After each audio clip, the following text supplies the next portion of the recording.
Global teams. A team is difficult on a good day. A team that's operating virtually is much tougher to deal with. A team that's operating virtually and globally is even more. There's so many different complexities. I mean, if you just have to worry about the internet going down, that's the biggest problem you have, then you got all kinds of other difficulties that come up on top of that. On a global team, you have a high level of diversity, geographic dispersions. You're getting up at 3 o'clock in the morning to lead a team because half your team is over in Asia, the other half is over in Africa as you go through. You have all kinds of different aspects of virtual issues that can come up. My internet's down, and you know darn well that could be true. Or I couldn't get up because my alarm didn't go off because of the fact we're meeting at 3 o'clock in the morning in my country over there. What time is it there? Oh, it's noon over here. Okay, so you have all kinds of different aspects of time zones to cope with. You got languages, you have cultures as you go through. Sometimes the norms are legitimate, shared standards about what's appropriate behavior can be evaluated as you go through. Here are the three main activities about establishing a team and then coaching the team members and setting team norms as you go through. The book doesn't spend a lot of time talking about the four phases of team development in the process. You really have to, first of all, the four things: forming, storming, norming, performing. This is the traditional mantra when you talk about teams as you go through. Choose your members, become acquainted, build trust, form a collaborative culture. That's number one. Sometimes you have to sit down and say, okay, let's talk about the rules for a committee. No interruptions as we go through. That sounds like a good one. Okay, then you write it down and make sure everybody knows what it is. Okay, and let's make certain that before we criticize any concepts, when we talk about brainstorming, when we put concepts on a board, nobody knocks the idea until we're all done with their brainstorming. Sometimes an idea simply will not be able to be done because of money, sometimes cultural aspects of something. But as soon as we're brainstorming, don't criticize the idea until we're all done with that portion. Got it? Everybody fine with that? Yes. You sit down and you write the rules down as you go through, and then make certain everybody understands the rules. Building trust. It doesn't happen like that. It happens over time as you go through. So you go through this forming and then storming. The very first time you start diving into problems, you're going to have people disagree. Well, what happens when they disagree? Are you going to shut them down and make certain they're silent the whole time? Is that what you want as a leader? Or do you want to sit down as a leader and make certain that you're getting them to talk and have contribution into the organization in the process?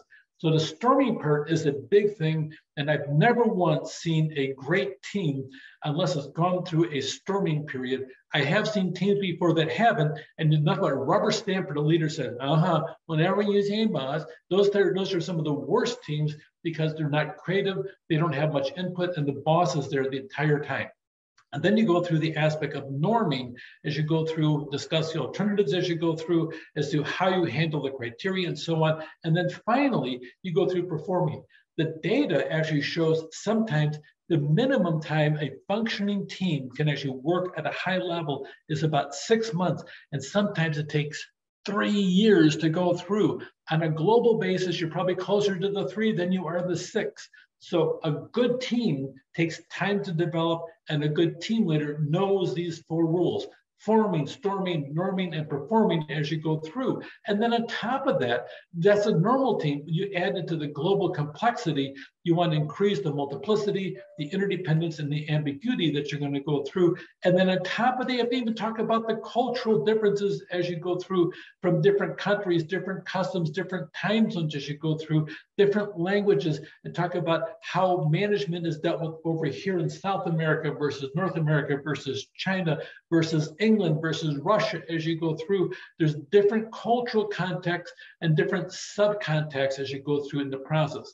A lot of it, the map bridge integrate model, it really is a really good thing to help people understand the differences between them, and it bridges the opportunity, which is why we call it a bridge integrate model as you go through. And integration is a process of managing the very differences so people can understand what they're talking about over here.